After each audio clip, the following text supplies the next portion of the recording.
हरि ओम मंगलमूर्ते नमः।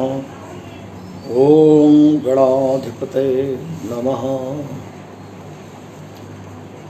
युतपादपङ्कजध्वानैः श्रुतयः श्रुतिमागता स्पन्दमाना हृदिदेशे ध्याये ब्रह्ममयं गुरुम्। आज पुनः संस्कृतम भारतम के आमुख पटल पर आप सभी श्रोता बंधुओं का, ज्योतिष जिज्ञासुओं का तथा प्रिय विद्यार्थियों का एक बार पुनः स्वागत है। विगत कई दिनों से बृहद जातकम ग्रंथ का पारायण चल रहा है। कल जो सूतिकाध्याय का प्रसंग चल रहा है उसमें 12 श्लोक हो चुके थे।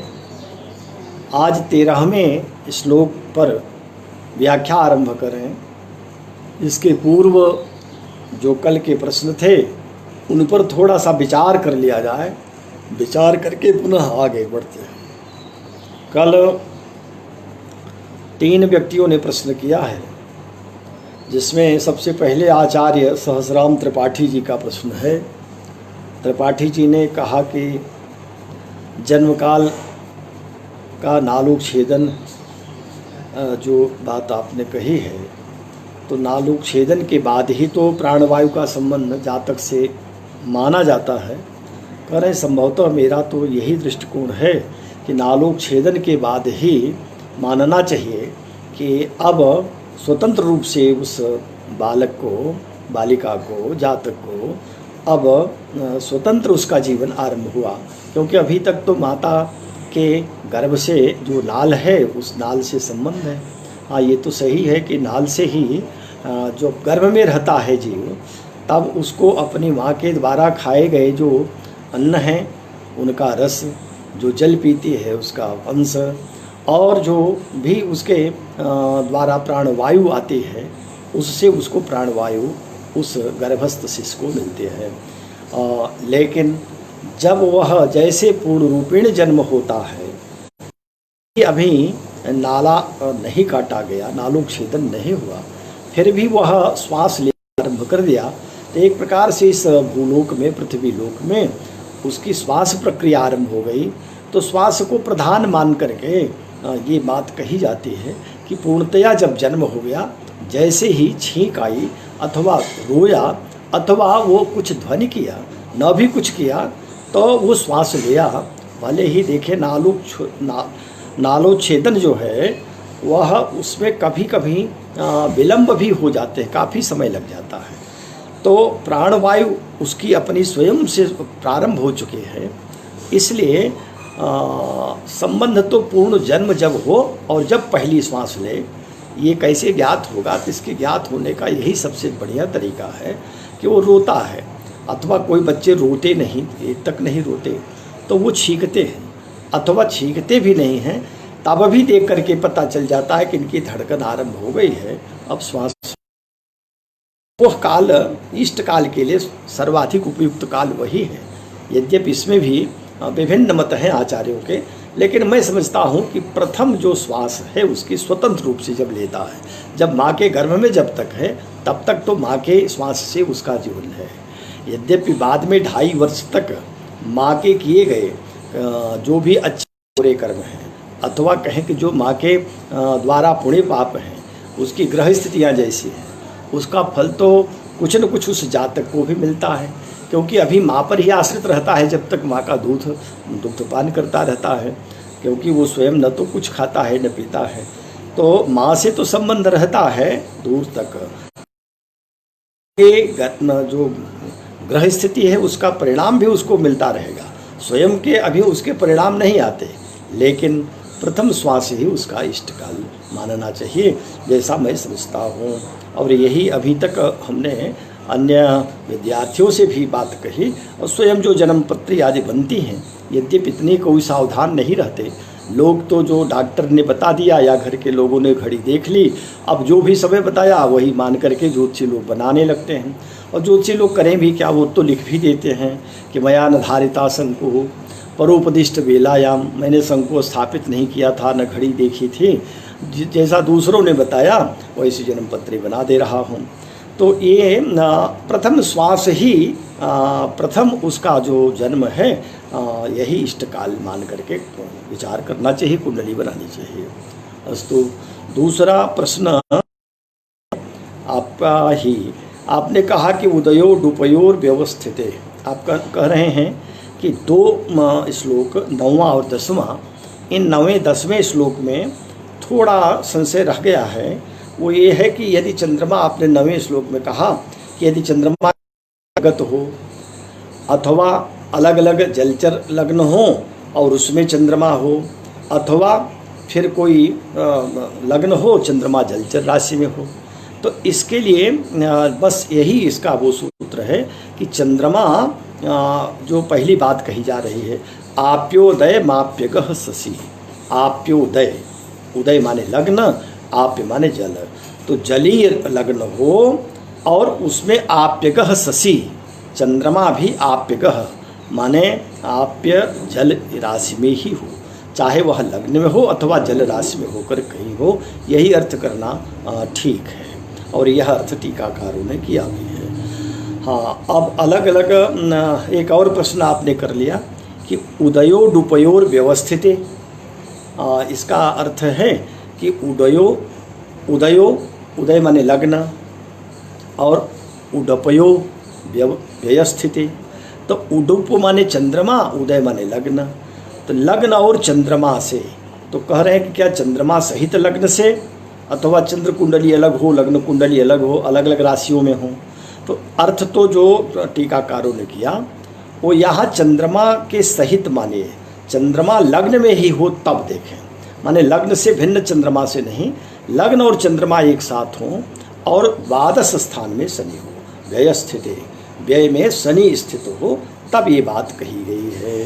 तो ये चंद्र लग्न से या केवल लग्न से वो कह रहे हैं, तो इसका अर्थ है कि दोनों जब एक साथ हों, लग्न और चंद्रमा एक हो और उनसे 12वें जब शनि होगा तो उसी को मान करके चलें कि यह विचार करना है।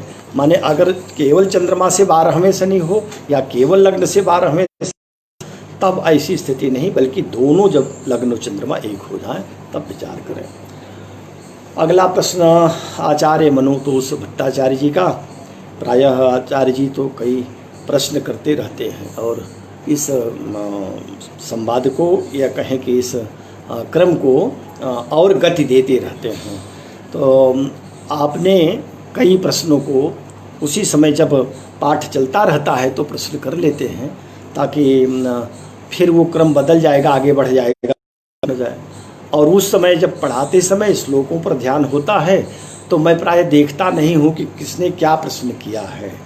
अगर ये बात देखी जाए, रुक रुक कर पढ़ें और देखते चले कौन क्या पूछ रहा है, तब तो संवाद बराबर होता रहे, उसी समय उत्तर। लेकिन ऐसा संभव भी नहीं है उसमें, तब आएंगे और ग्रंथ बहुत दिन लग जाएगा। 28 अध्याय हैं ही, अभी हम लोग 5वें में ही चल रहे हैं।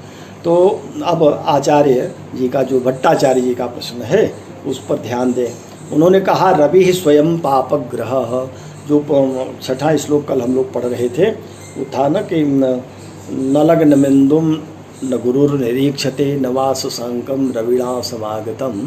तो उन्होंने कहा कि यहाँ तो रवि स्वयं पापग्रह, सूर्य तो अपने आप में पापग्रह है, ठीक भी है, क्योंकि हम लोगों ने 2 जो विभाग किया शुभग्रह और पापग्रहों का, तो पापग्रह में 3 ग्रह सूर्य, मंगल और शनि, और 4 ग्रह जो शेष हैं उसमें शुक्र, बृहस्पति, बुध और चंद्रमा।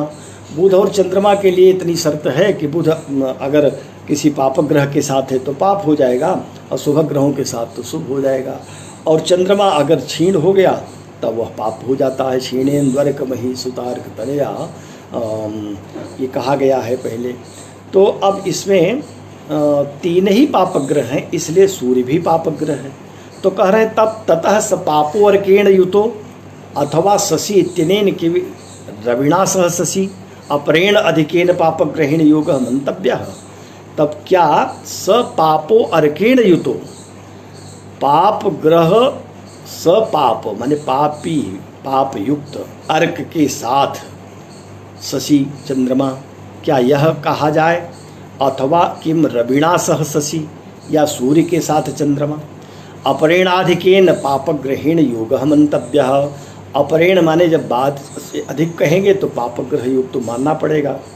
इसको जो भट्टोत्पल ने टीका किया, उन्होंने कहा कि सपाप को अर्केण युतो अथवा शशि, भट्टोत्पल की व्याख्या है, पाप को सपाप पाप सहित अर्क से युक्त, जब पाप ग्रह से युक्ति कर रहा हो, अथवा सूर्य केवल शशि चंद्रमा से युक्ति करे, अथवा शशि चंद्र, या एक अर्थ ये करें कि शशि माने चंद्रमा, सपापकः पापग्रहेण, चंद्रमा जब पाप ग्रह के साथ पापग्रहेण भौमेन सौरेण वा युक्तः तथा विधो अर्केण सूर्येण यदि युक्तो भवति तथापि परेण जातः।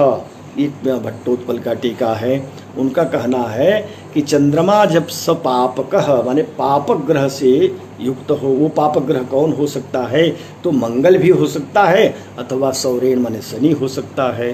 तथा विधो उस प्रकार से, अथवा तथा इस प्रकार, विधो अर्केण सूर्येण यदि युक्तो, ऐसा जो चंद्रमा है पाप ग्रह के साथ पापी हो करके वह सूर्य से जब युक्त हो, तथापि परेण जाता, तब कहिए कि परेण जात है, पर जात है।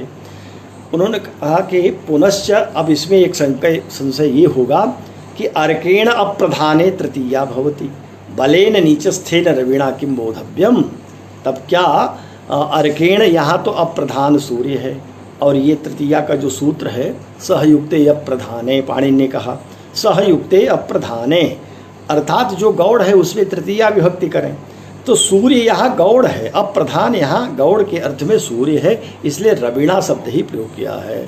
तो नीचस्थेन जो आप कहना चाह रहे हैं, नीचस्थेन कहने की यहाँ आवश्यकता नहीं है, क्योंकि सूर्य जो तृतीयांत प्रयोग कर दिया गया है, इसमें सूर्य गौड़ है, प्रधानता है शशि चंद्रमा की, और चंद्रमा पापक ग्रह के साथ है, माने वह पापी है, तब जाकर सूर्य से यदि युक्ति करता है। अब चंद्रमा का पाप प्रभाव स्वयं से भी हो सकता है, क्षीण हो, अथवा भौम या शनि के साथ हो, तब सूर्य के साथ, यहाँ प्रधानता शनि की, अप्रधानता सूर्य की ही है, इसीलिए सूर्य में जो अप्रधान होता है उसमें तृतीया विभक्ति। अब आचार्य जी कि एक और जो आपने पढ़ा, पोत गता द्वारा अर्णव पोतम उभयमेव बोधव्यम किम। अरे जो पोतगत कहा उसका अर्थ क्या? अर्णव माने जो समुद्र में चलने वाली जहाज़ें होती हैं उनको अर्थ कर लिया जाए, या केवल नदी में चलने वाली नौका, अथवा उभयमेव बोधव्यम। तो यहाँ कहना यही है कि उभयमेव बोधव्यम, जितनी भी नाव हैं वो चाहे छोटे नदी से ताल तलैया से लेकर के नदी में चलती हों नौका, अथवा बड़ी नौका हों, या समुद्र में भी चलने वाली बड़े बड़े जहाज़ हों, समुद्री जहाज़, उन सब में किसी में भी हो सकता है। यही पोत का अर्थ यहाँ ग्रहण करना चाहिए, क्योंकि जलचर राशि कह दिया गया, तो जलचर राशि अगर है तो जल में युक्त जो नाव है वो कहीं भी हो सकती है, ये अर्थ ग्रहण करना चाहिए। फिर चौथा प्रश्न पूछ लिया कि शनि पापग्रह स्वयं शनि पापग्रह है, ततः पाप निरीक्षितेन पदेन। अब यहाँ पापग्रह के द्वारा देखे जाने पर जो कहा, तो रवि भौमातिरिक्तः परः अन्यः कोपि ग्रहो भवेत्। क्या सूर्य और मंगल को छोड़ करके क्या और भी कोई पापग्रह हो सकता है? तो चूंकि आचार्य बराहमिहिर ने पापग्रह के अंतर किया और इन्हीं तीन का वर्णन करते हैं, इसलिए सूर्य और मंगल ही हो सकता है, क्योंकि स्वयं शनि तो स्वयं पाप ग्रह है, उस पर दृष्टि पाप ग्रह की होगी, तो शनि और रवि ही अर्थ करना चाहिए। अगली बात आपने पूछा कि विलग्नगे कथम न लग्न भिन्ने भवति। जब विलग्नगे कह रहे हैं तो विविध लग्न भी हो सकता है, अथवा विगतः लग्नम, विगतम लग्नम इति विलग्नम, ऐसा अर्थ कर दीजिए कि लग्न न होकर के अन्य कोई भाव हो जाए। तो जहाँ जहाँ ज्योतिष शास्त्र में विलग्न शब्द आया विलग्न मेवा विफला भवंती आदि आदि, सर्वत्र विलग्न का अर्थ लग्न ही कहा गया। वो विशिष्ट लग्न इसलिए कहा में प्राक लग्नम, लग्न के प्रारंभ से ही जो विशेषता है उसकी कि अधिक बलवान रहता है, इसलिए विलग्न शब्द कह दिया। तो विलग्न या लग्न एक ही जानना चाहिए। अगला उन्होंने पूछ लिया कि सुरालय कथम न सौंडिकालय भवति, यतः अन्यत्र गोशालादि सर्वमेव स्थानम धृतम केवलम सौंडालयम अवशिष्यते।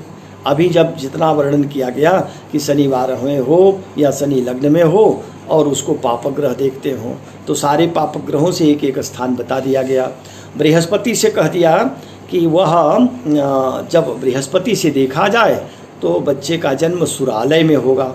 आचार्य जी का कहना है कि सुरालय जब है तो सुरा माने मदिरा भी तो होती है, तो मदिरालय क्यों कर लिया जाए कि मदिरालय में जन्म होता है, क्योंकि मदिरालय तो छोड़ दिया, बाकी सबको कहा है।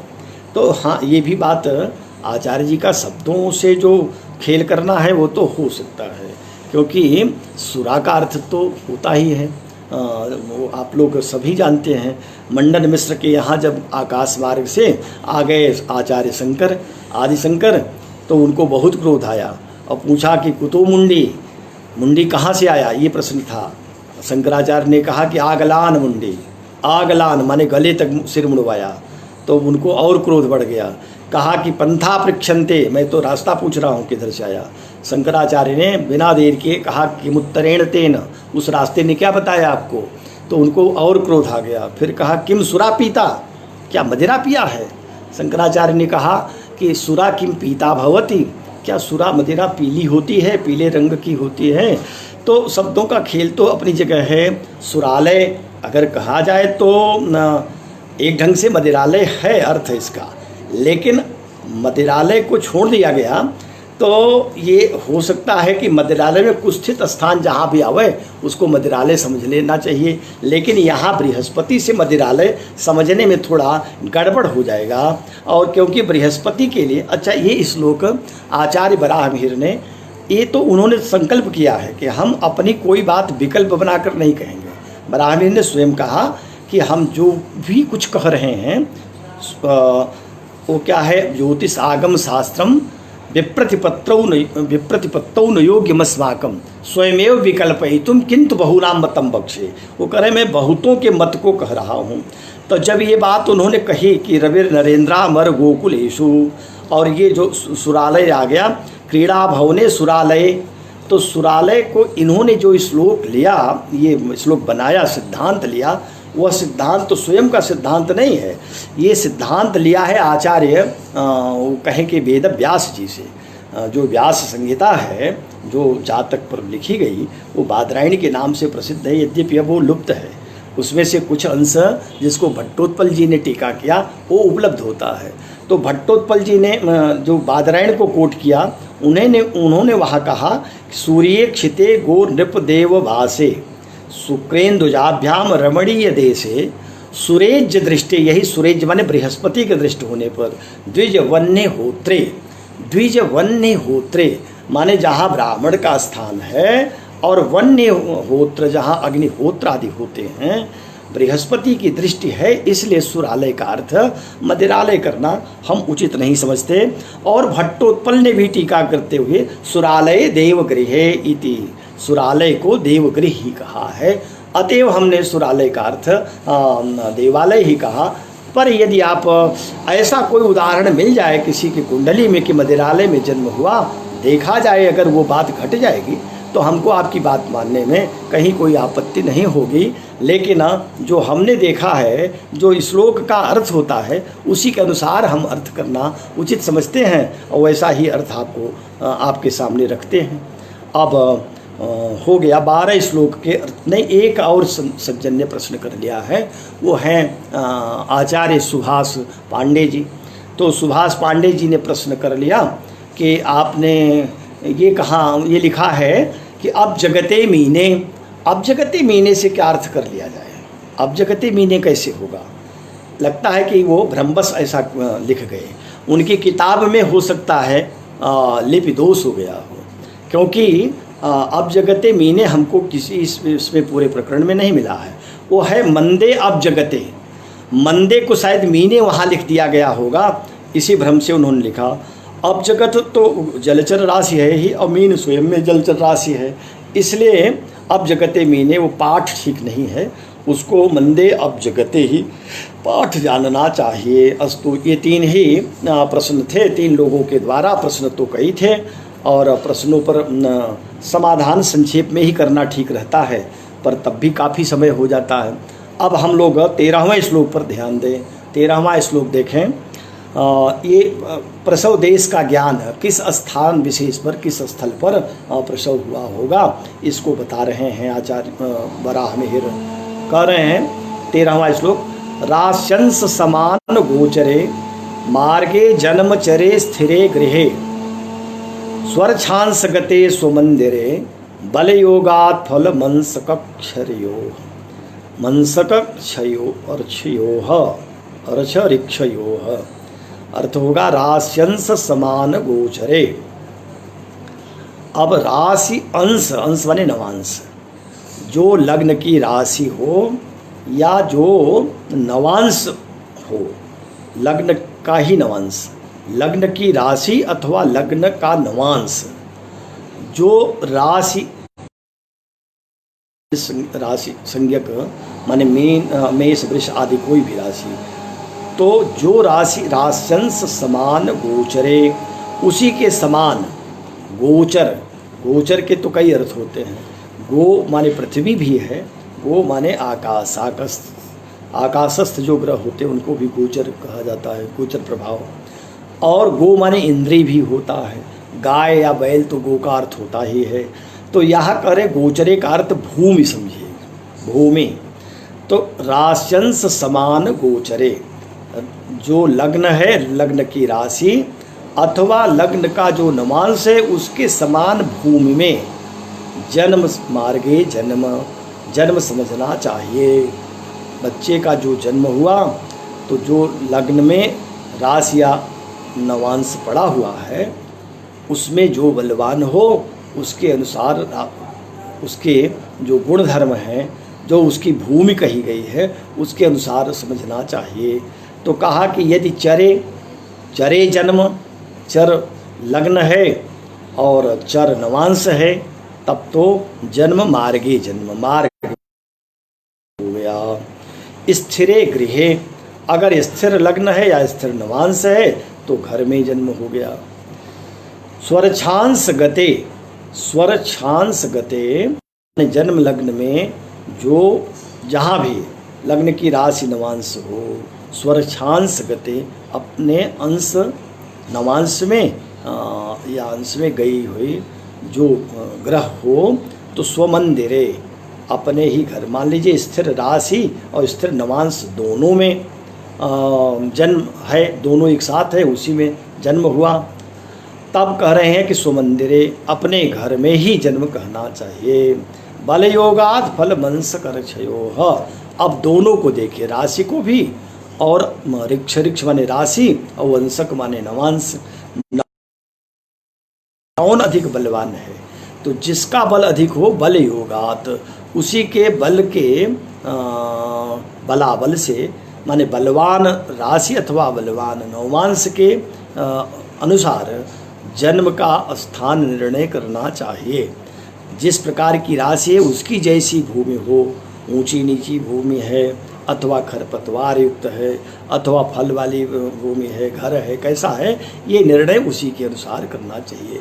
एक बार अर्थ देखें, राश्यंस समान गोचरे, जन्म लग्न की राशि अथवा जन्म लग्न के नवांश के समान प्राणियों का, विशेषकर मनुष्यों का ही जन्म जानना चाहिए। चरे मार्गे जन्म, अगर चर राशि या चर नवांश है तो मार्ग में, रास्ते में जन्म कहना चाहिए। और स्थिरे, यदि स्थिर लग्न या स्थिर नवांश है तो गृहे, घर में ही जन्म कहना चाहिए। कह रहे हैं कि स्वरछांस गते स्वमंदिरे, लग्न में जो राशि हो उसी राशि के नवांश, अगर वो राशि का वही नवांश उदित हो रहा हो जो राशि लग्न की है, माने लग्न और उसका नवांश भी उसी हो, तब स्व मंदिरे, अपने ही घर में निश्चित ही जन्म हुआ, इसमें संशय नहीं। अब बल योगात फल मंस कर क्षयो, बल देख करके, बल योग से, अगर लग्न बलवान है तो लग्न, और अगर नवांश बलवान है तो नवांश में जो बलवान हो उसके अनुसार देख करके फलादेश करना चाहिए। 13वां श्लोक हो गया। 14वें को देखें। अब ये 14वें श्लोक में कह रहे हैं कि माता से त्यक्त संतान, ऐसी भी संतानें होती हैं, दुर्भाग्य होता है जो माताएं जन्म देकर उनको छोड़ भी देती हैं। तो ये किस परिस्थितियों में ऐसा हो जाता है, कौन सी ग्रह स्थिति ऐसी होती है, तो उसको बताते हुए कह रहे हैं, रास्यंस समान गोचरे मार्गे जन्म चरे स्थिरे गृहे स्वर्छांस गते सुमंदिरे बलयोगात फल मंस कर क्षयो। रास्यंस समान गोचरे, जैसा ये तो अर्थ कर दिया गया। 14वें को देखें। आरार्क जयोस्त्रिकोण गे, आरार्क जयोस्त्रिकोण गे चंद्रेस्ते च वृषिज्यते मया दृष्टे अमर राज मंत्रिणा दीर्घायु सुख भाग स्मृतः। अर्थ करें, आर माने मंगल, और अर्कज, अर्कज माने शनि, माने मंगल और शनि दोनों एक स्थान में, एक राशि में स्थित हों, और उस राशि से जहाँ ये मंगल शनि बैठे हों, चंद्रे त्रिकोण के अस्ते, त्रिकोण के अस्ते चंद्रे, चंद्रमा अस्त माने सप्तम में, गे माने या तो पंचम में, नवम में हो, 5वें 7वें या 9वें कहीं भी चंद्रमा हो, कहाँ से, जहाँ मंगल शनि बैठे हों, जिस स्थान में एक साथ मंगल शनि बैठे हों और उनसे चंद्रमा सप्तम पंचम या नवम में हो, तब वृषिज्यते अम्बया, वह जो बालक पैदा हुआ वो माता के द्वारा छोड़ दिया जाएगा, त्याग दिया जाएगा। जैसे कुंती ने कर्ण का त्याग कर दिया था, वो अभी जन्म देते ही कुंती ने कर्ण का त्याग किया, तो माता के द्वारा त्यक्त संतान हो ही गई। इसीलिए कह रहे हैं कि मंगल शनि अर्कजयो माने शनि जिस भी किसी एक राशि में स्थित हों, और अस्ते त्रिकोण गे चंद्रे, पंचम नवम में बैठा हो चंद्रमा, ऐसे योग में उत्पन्न जातक को अम्बया माता के द्वारा विसर्जते, छोड़ दिया जाता है, माता उसका त्याग कर देती है। दृष्टे अमर राज मंत्रिणा, एक बात फिर यहाँ जोड़ दिया कि अगर वही योग हो उसमें दृष्टे देख रहा हो, अमर राज मंत्रिणा, देवताओं का जो मंत्री माने पुरोहित सलाहकार बृहस्पति जी हैं, अगर बृहस्पति की दृष्टि हो जाए, कहाँ, चंद्रमा पर, दृष्टे अमर राज मंत्रिणा, अगर बृहस्पति चंद्रमा को देख लें अथवा इन शनि मंगल को देखें, तब जो माता से त्याग करने का योग कहा गया, कह रहे हैं दीर्घायु सुख भाग संस्कृतः, तब वो अब त्याग तो होगा उसका, माने तब भी माता तो छोड़ देगी, लेकिन वह बालक दीर्घायु रहेगा, बच जाएगा, और सुख भाग, सुखी भी रहेगा, ऐसा जानना चाहिए। जातक दीर्घायु सुखी समझना चाहिए। कैसी स्थिति बन जाए, जो योग कहा गया, माने शनि और मंगल एक जगह हों, एक राशि में, उनसे 7वें 5वें 9वें चंद्रमा हो, और उस चंद्रमा पर अगर कहीं से बृहस्पति की दृष्टि हो जाए, चंद्रमा पर ही दृष्टि आवश्यक है, लेकिन यदि वह शनि मंगल को भी देख ले तो उनका पाप प्रभाव कम हो जाएगा। ऐसी स्थिति में त्याग तो होगा माता के द्वारा, लेकिन बालक सुखी रहेगा और दीर्घायु भी हो जाएगा। ये 14वें श्लोक का अर्थ हुआ। 15वें श्लोक पर आइए, देखते हैं। ये है कि संतान जो माता के द्वारा त्यागी गई जीवित रहेगी या नहीं रहेगी। ऐसी भी स्थिति आ सकती है कि माता से त्यागा बालक मर भी जाए। तो कह रहे हैं कि अगला श्लोक 15वां, पापेक्षिते तुहिन गौ उदये कुजेस्ते त्यक्तो विनश्यति कुजार्कजयोस्तथाये सौम्ये पिपश्यति तथा विधहस्तमेति सौम्ये तरे सुपरहस्तगतोप्यनायुः। पापेक्षिते तुहिन गौ उदये, उदये तुहिन गौ, तुहिन गौ, तुहिन गौ कहाँ हो? उदये। पापेक्षिते, उदय माने लग्न में, चंद्रमा लग्न में स्थित हो। और फिर पापेक्षिते, पापग्रह, पापग्रह से देखा भी जा रहा हो। कोई भी पापग्रह उस चंद्रमा को देखे और चंद्रमा की स्थिति लग्न में होनी चाहिए। फिर कहा कुजे अस्ते, इसमें अस्ते माने सप्तम स्थान में, चंद्रमा से सप्तम माने लग्न में चंद्रमा है तो साथ में मंगल अगर आ गया तो किस पापग्रह से देखा जाए? फिर तो दो पापग्रह बचे, सूर्य भी बच रहा है और शनि। सूर्य और शनि दोनों देखें अथवा कोई एक भी देखे चंद्रमा को लग्न में और सातवें मंगल हो जाए, तो मंगल जब सातवें हो जाएगा तब क्या होगा? त्यक्तो, जिस बच्चे का त्याग उसकी माँ ने कर दिया जन्म दे करके, वो विनश्यति, नष्ट हो जाएगा, मृत्यु को प्राप्त हो जाएगा। कुजार्कजयोस तथाये, कुज मंगल, अर्कज माने शनि, तथाये माने आय स्थान में हो जाए। तो मंगल और शनि माने चंद्रमा लग्न में स्थित हो, पापग्रह से देखा जाता हो और लग्न में, लग्न से एकादश स्थान में शनैश्वर और मंगल हो जाए, तब भी माता से उत्यक्त जो संतान होगी, इस स्थिति में भी दूसरा योग है, इसमें भी मृत्यु हो जाएगी। मंगल सातवें था तब तो मृत्यु होगी, लेकिन एकादश में शनि के साथ हो जाए तब भी वो माता से त्यक्त जो संतान होगी उसकी मृत्यु हो जाती है। फिर कहा कि सौम्ये पश्यति तथा विधहस्तमेति, तथा विधम हस्तम एति, सौम्ये पश्यति, अगर सौम्य ग्रह देख ले, सौम्य ग्रह की दृष्टि माने शुभ ग्रह की दृष्टि हो जाए, तथा विध फिर भी उसी प्रकार की स्थिति रहेगी।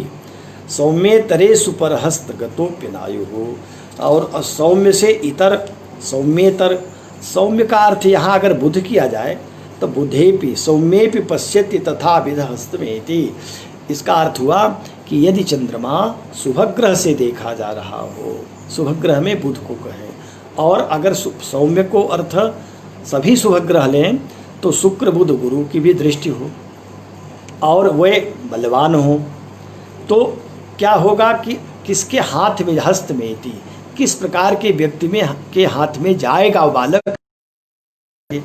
तो अगर वह शुभग्रह जिस राशि में स्थित हो, शुभग्रह अब कई हैं, 3 हैं, 4 हैं, तो यहाँ चंद्रमा तो है, चंद्रमा को छोड़कर बाकी 3 ग्रह, यदि वो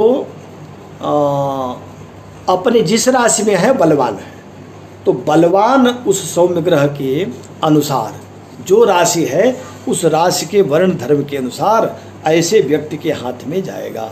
तथा विध हस्तमेति, माने अगर विप्रवर्ण की राशि का ग्रह बलवान है तो विप्रवर्ण में क्षत्रिय वर्ण, वैश्य या शूद्र वर्ण।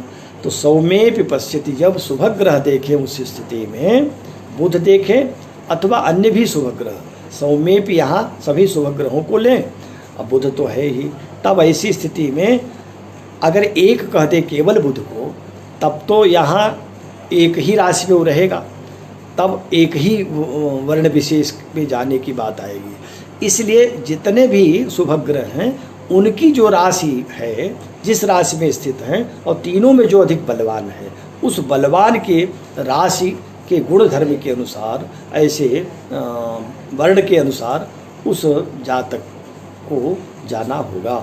माने उस जातक को ऐसा व्यक्ति अपने पास ले जाएगा, अपने हाथ में रखेगा, पालन पोषण करेगा। कहा सौम्ये तरेषु परहस्त गतोप्यनायु, सौम्य इतरेषु, और सौम्य ग्रह से इतर हस्तगतः, अगर वो दूसरे के हाथ में गया भी है तब अपयनायु, अनायु हो जाएगा, माने जल्दी मृत्यु हो जाएगी। माने चंद्रमा लग्न में स्थित हो, पाप ग्रह से देखा जाता हो और अगर सौम्य की दृष्टि तो है, सौम्य इतर पापक ग्रहों की भी दृष्टि है, तो सौम्य दृष्टि सौम्येतर माने पापक ग्रहों की दृष्टि हो, तब पर हस्त में गया हुआ जो जातक होगा वो अधिक दिन जीवित नहीं रहेगा। क्या होगा कि अनायु हो जाएगा। अनायु माने जल्दी उसकी आयु क्षीण हो जाएगी।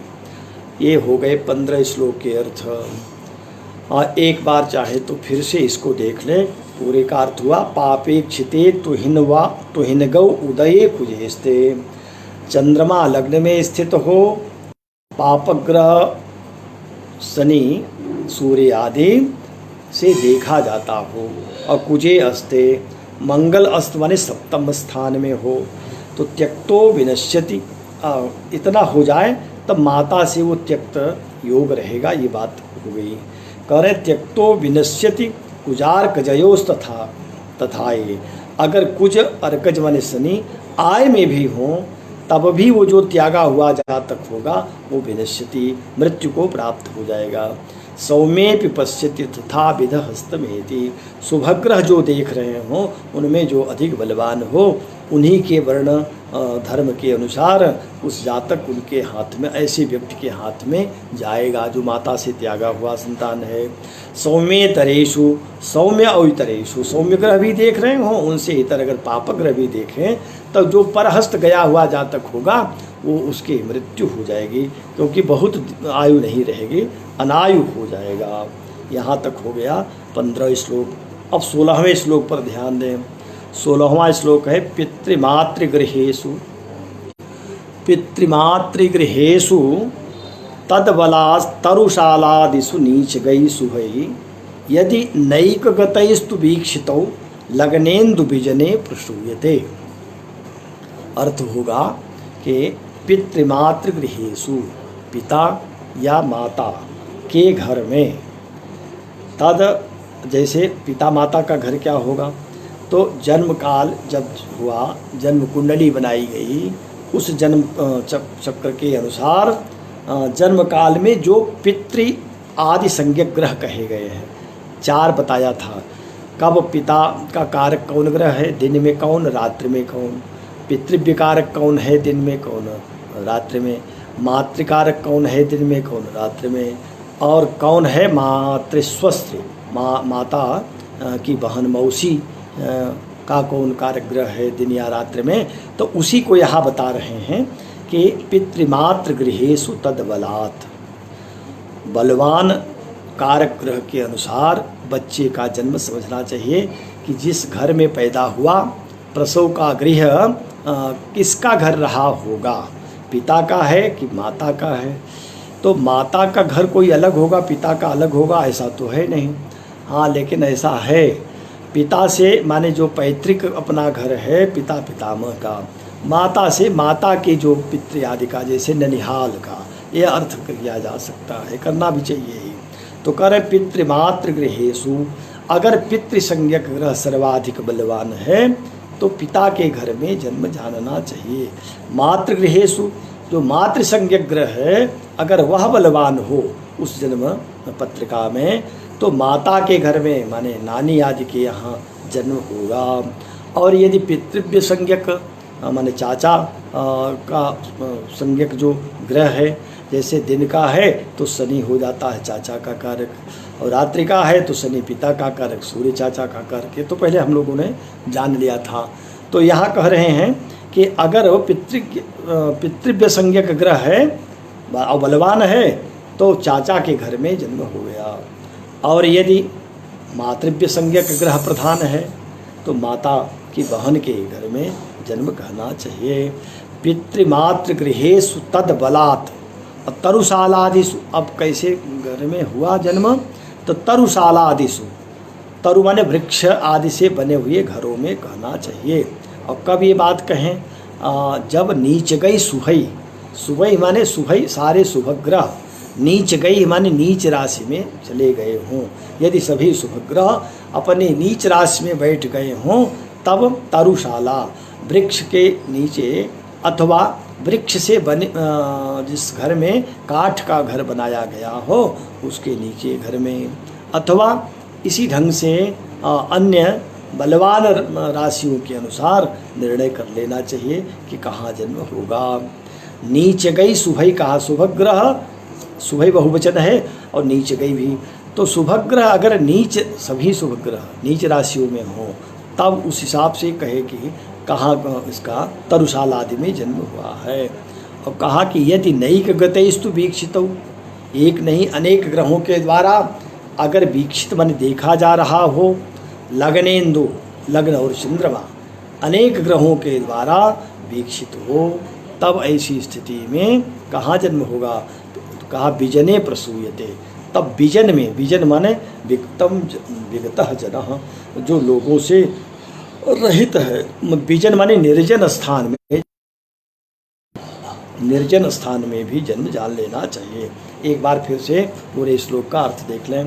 पितृमात्र गृहेषु, जो बलवान ग्रह हो जैसे पितृकारक मातृकारक आदि में, तो जिस बलवान ग्रह के राशि में जन्म लिया है, जन्म लग्न पितृकारक है, मातृकारक है, पितृव्यकारक है, मातृस्वस्त्रकारक है, तो उसके अनुसार पिता माता या पितृव्य माने चाचा या मातृस्वश्री मौसी के घर में जन्म करना चाहिए।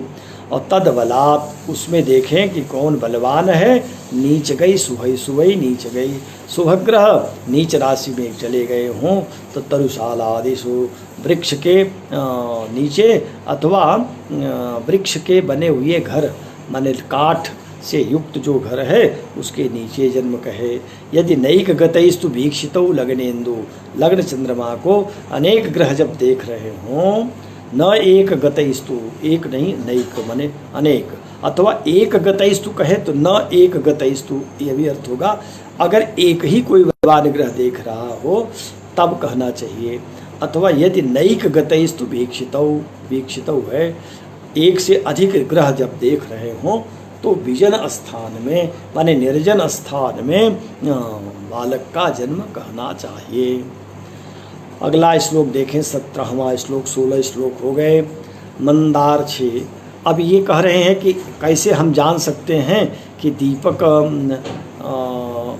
जल रहा था या बुझा था, प्रकाश था कि अंधकार था, अथवा दीपक में तेल था कितना था, इन सब का ज्ञान करने के लिए ये श्लोक बता रहे हैं। मंदर्क्षांसे ससिने हेबुके मंद दृष्टेब जगेवा तदयुक्तेवा तमसि शयनम नीच संस्थैश्च भूमौ यद्वद्राश्र व्रजति हरिजम गर्भमोक्षस्तु तद्वत् पापैश्चंद्रास्मर सुख गतै क्लेश माहुर्जनन्याः। अर्थ होगा मंदर्क्षांसे, मंद माने शनि, शनि का वृक्ष माने राशि हो या अंश माने नवांश हो। जन्म कुंडली में जब जन्म हुआ तो उस समय शनैश्वर का नवांश उदित हो रहा हो या शनैश्वर की राशि हो, और उसमें क्या हो बैठ गया, स्थिति में बच्चे का जन्म अंधकार में जानना चाहिए, अंधकार में जन्म कहना चाहिए। माने कैसा भी स्थिति हो, भले ही और दिन में जन्म हो, तब भी अगर ये स्थिति बनती हो तो सूर्य बादलों से ढक जाते हैं, घोर अंधकार हो जाता है, ग्रहण आदि। उचित है कि जब कुंडली में शनि की राशि अथवा नमांश में चंद्रमा बैठा हो तब मंदर्क्षांश से शशिन, और अगली बात शशिन अथवा चंद्रमा हिबुक माने चौथे स्थान में बैठा हो, हिबुक चौथे को कहते हैं, चौथे चंद्रमा बैठा हो में जन्म कहना चाहिए। मंद दृष्टि, मंद दृष्टि माने जब चंद्रमा शनैश्वर से दृष्ट हो, देखा जा रहा हो, तब भी अंधकार में जन्म कहना चाहिए। अब जगेवा अथवा चंद्रमा जलचर राशि के नवांश में या राशि में स्थित हो, तब भी कहें कि जलचर राशि के नवांश में जब चंद्रमा हो तब कहें कि यह भी अंधकार का जन्म होना चाहिए। तद युक्ते वा, शनि से युक्त ही चंद्रमा हो, शनि से योग कर रहा हो, युति हो रही हो, तब भी अंधकार में जन्म कहे। तद युक्ते वा तमसि शयनम, तमसि माने अंधकार में माँ भी सो रही हो, माँ माने प्रसूति का जन्म देने वाली माँ भी अंधकार में हो, वहाँ अंधकार में बच्चे का जन्म हो। नीच संस्थई च भूमौ, और भूमौ माने पृथ्वी जो है, नीच संस्थई जो ग्रह नीच राशि में बैठा है उसके अनुसार भूमि का बोध करना चाहिए। कह रहे हैं यद्वद राशि ब्रजति हरिजम गर्भ मोक्षस्तु तद्वत। यद्वद राशि, जैसी राशि हो, जैसी राशि माने राशि का जैसा गुण धर्म है। जैसे वो कहा कि गोजा स्वीकर की मिथुना समृगा निशाख्या पृष्ठोदया विमुथिना कथितास्तैव। गो माने वृष का है, अज मेष का है, अश्वी धनु का है, कर की कर्क का है, मृगा मृग माने मकर का है। तो इसमें जानना चाहिए पृष्ठोदय है, तो पृष्ठोदय के अनुसार समझना चाहिए कि गर्भ मोक्षण जो हुआ वो बालक पृष्ठ से, पृष्ठोदय का अर्थ है कि वह पैर से जन्म हुआ, और यदि सिरसोदय है तो सिर से जन्म हुआ। अगर उभयोदय है तो पीठ के द्वारा जन्म हुआ। पीठ माने पैर और सिर एक हो गया और पीठ पहले आई। यदवद राशि ब्रजति हरिजम, हरिजम जो कहा वो हरि का अर्थ तो कहा ही गया। यमानिलेन्द्र चंद्रार्क विष्णु सिंहांशु बाजिषु सुका ही कपि भेकेशु हरिर्ना कपिलेत्रेषु। यहाँ टीकाकारों ने हरिज का अर्थ किया यत्राकाशम भूम्या सह संसक्तम समन्तात दृश्यते तद हरिजम, माने जहाँ पृथ्वी और आकाश बिल्कुल मिले हुए प्रतीत होते हैं, माने क्षितिज में। तो क्षितिज में यद्वद राशि ब्रजति, जैसी राशि ब्रजति माने उदित हो रही हो, चल रही हो। गर्भ मोक्षस्तु तद्वत, उसी प्रकार से गर्भ का मोक्ष भी हुआ, बच्चा पैदा हो रहा हो, गर्भ की मुक्ति हो रही हो, तो उसी अनुसार हुआ। तो जैसे जिस राशि का उदय माने वही लग्न हुआ, राशि नाम उदयो लग्नम। तो जिस राशि का माने लग्न का उदय हो रहा है, उस राशि के गुण धर्म के अनुसार, उसी के अनुसार जानना चाहिए कि बच्चे का जन्म उस रूप में हुआ है। का पापै चंद्रात स्मर सुख गतै क्लेश माहुर जनन्याः। इसका अर्थ है कि जब इस प्रकार से पापै, पाप ग्रहों के द्वारा, चंद्रमा से अस्मर माने सप्तम और सुख गतई चतुर्थ में, इन योग में ऐसा जब योग हो जाए तब ऐसे योग के द्वारा चंद्रमा से यदि सप्तम स्थान में या सुख स्थान में पापई गतई, पाप ग्रह चले गए हों, चंद्रमा से सुख स्थान या स्मर स्थान में पाप ग्रह के स्थित होने से क्लेश माहुर जनन्या, माता को क्लेश हुआ। जन्म के समय में माता को बहुत कष्ट होता है। प्रसव पीड़ा तो स्वाभाविक है कि बहुत ही पीड़ा, माने हजारों बिच्छुओं के डंक जैसी जो पीड़ा होती है, उसी प्रकार की पीड़ा गर्भ पीड़ा को कहा गया। गर्भ माने प्रसूति, जन्म के समय जो पीड़ा होती है, ये हमारे आचार्यों का मानना है। इस श्लोक का अर्थ एक बार फिर से पुनः से देख ले, फिर आगे वाले श्लोक में चलते हैं। कहा कि मंदर क्षांसे शशिनि हिबुके मंद दृष्टि जगेवा। मंद माने शनि का अंश माने नवांश हो या ऋक्ष माने राशि हो, तो शनि की राशि या नवांश में शशिनि चंद्रमा चला गया हो तब अंधकार में जन्म होगा, एक बात हो गई। दूसरा योग हिबुके शशिनि हिबुके, चंद्रमा चतुर्थ में हो तब भी अंधकार में जन्म समझना चाहिए। तीसरा फिर कहा मंद दृष्टे, शनि से दृष्ट चंद्रमा हो, चंद्रमा को शनि देखे तब भी अंधकार में जन्म कहे। और अब जगेवा, अथवा चंद्रमा जलचर राशि के नवांश में हो तब भी अंधकार में जन्म होगा। अथवा तदयुक्ते, चंद्रमा शनि से युति कर रहा हो तब भी अंधकार में जन्म कहे। तमसि शयनम, माने जो शयन हुआ मास है शयन शैया पर, वह भी अंधकार में है और जन्म तो अंधकार में हो ही रहा है। नीचे स्थित भूमि में, नीची भूमि में जन्म कहें हाँ, नीच संस्थई के अर्थ यहाँ नीचे स्थित भूमि में ही, माने चारपाई से नीचे जन्म हुआ।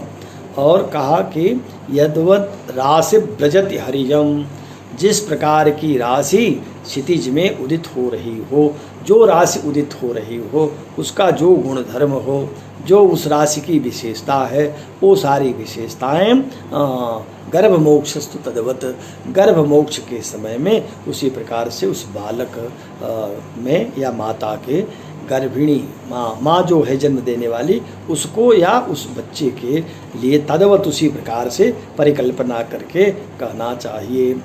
पापे चंद्रात् स्मर सुख गतई, चंद्रमा से स्मर सप्तम में या सुख स्थान में यदि पापक ग्रह स्थित हो तो क्लेश माहुर जनन्या, माता को निश्चित ही बहुत पीड़ा होती है। ये हो गए 17 श्लोक। एक श्लोक अभी और हो सकता है, उसको भी देख लें, फिर यहाँ पाठ समाप्त करते। 18 श्लोक हो जाएगा, फिर आगे कल तो निश्चित ही समाप्त होगा। तो ये अध्याय समाप्त होगा, माने कल तो पारायण तो चलेगा आगे भी। फिर अगला बता रहे हैं कि दीप आदि का भी ज्ञान कर लेना चाहिए। तो दीपक का ज्ञान तो तब विशेष करके होता था जब ये बिजली की व्यवस्थाएं नहीं थी, तब तो स्वाभाविक है कि दीपक, बिजली कट जाने पर तो दीपक जलाना ही पड़ता है। तो मोमबत्ती जलावे, लालटेन जलावे या दीपक जलावे। तो दीपक यदि जलता है, लालटेन आज जलती है, तो कितना तेल है, बत्ती कितनी है, इन सब का भी ज्ञान आचार्य कर ले रहे हैं। वो कहते हैं कि स्नेह शशांकाद उदयाच्च वर्तिर दीपूर्क युक्तर छ बसाच्चराद्य द्वारंच तद वास्तुनि केंद्र संस्थैर गेयम ग्रही वीर्य समन्वितैर्वा। चंद्रमा के बस, जब चंद्रमा जहाँ स्थित हो उसी के अनुसार घर में दीपक कहाँ रखा है, कितना तेल है, बत्ती कितनी है, ये जानना चाहिए। तो स्नेह, स्नेह माने तेल होता है। स्नेह शशांकात, चंद्रमा से तेल का ज्ञान करे। उदयाच्च वर्ति ही, और उदय से लग्न से वर्ति माने बत्तिका।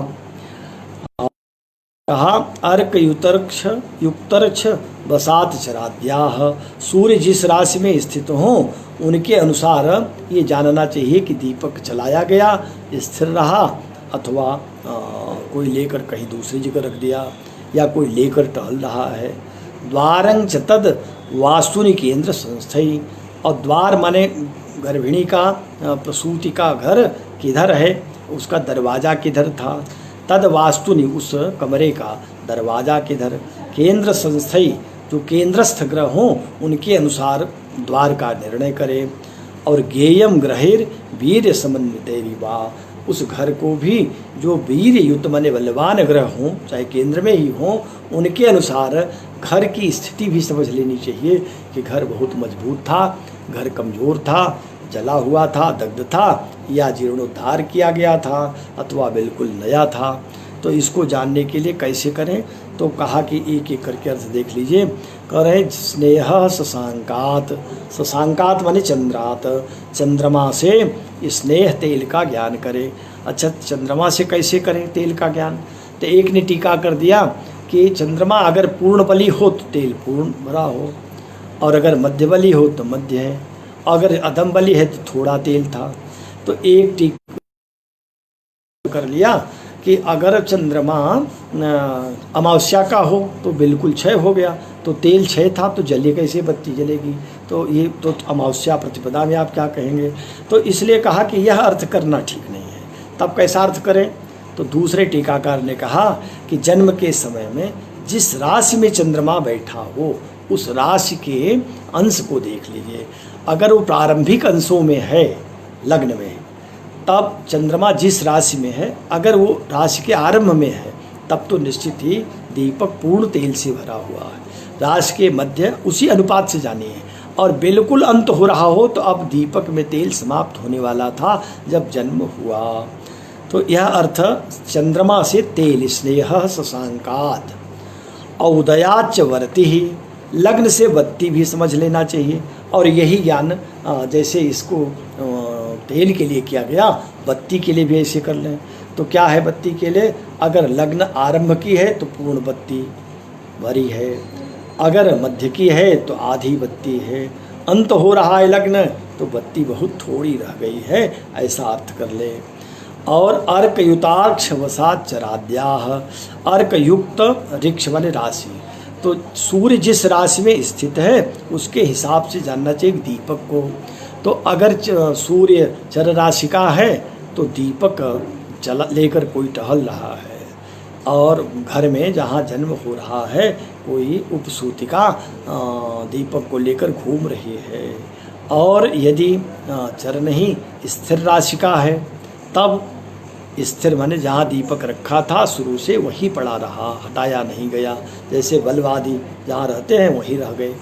और यदि कहा कि दुष्भाव है तब सूर्य दुष्भाव राशि का, तो कहा तब तो एक स्थान से हटाकर दूसरे स्थान रखा गया, ऐसा समझना चाहिए। वारंग च तद वास्तु निकेंद्र स्मृति, और उस केंद्र में स्थित ग्रहों के अनुसार जैसा केंद्र है, केंद्र का बैठा ग्रह उसकी जो दिशा है उसके अनुसार उस घर के दरवाजे को जानना चाहिए। जिस घर में माने कमरे में बच्चे का जन्म हो रहा है, केंद्र में अगर कई ग्रह हैं तो उसमें जो बलवान हो उनको देखें, अगर केंद्र में कोई एक ग्रह हो तब तो उसी के अनुसार कहें, कोई ग्रह न हो तब फिर जो लग्न है उसी के अनुसार द्वार जानना चाहिए। और गेयम ग्रहित वीर समन्वितैर्वा, ग्रहों के बलवान और बलवान होकर के जहाँ स्थित हों उनकी जो दिशा है उसकी दिशा के अनुसार घर का दरवाज़ा कहना चाहिए। आज 18 श्लोक पूर्ण हो गए, अब आज यहीं तक पाठ कर रहे हैं, कल जो है फिर 19वें श्लोक से आरंभ करेंगे। आप सभी लोगों का धन्यवाद, सब आप लोग समय देते हैं और हमारे उत्साह को बढ़ाते हैं। सब लोगों को नमन करता हुआ, सबके प्रति मंगल कामना करता हुआ आज का पाठ समाप्त कर रहा हूँ। जयतु ज्योतिषम, जयतु संस्कृतम, जयतु भारतम।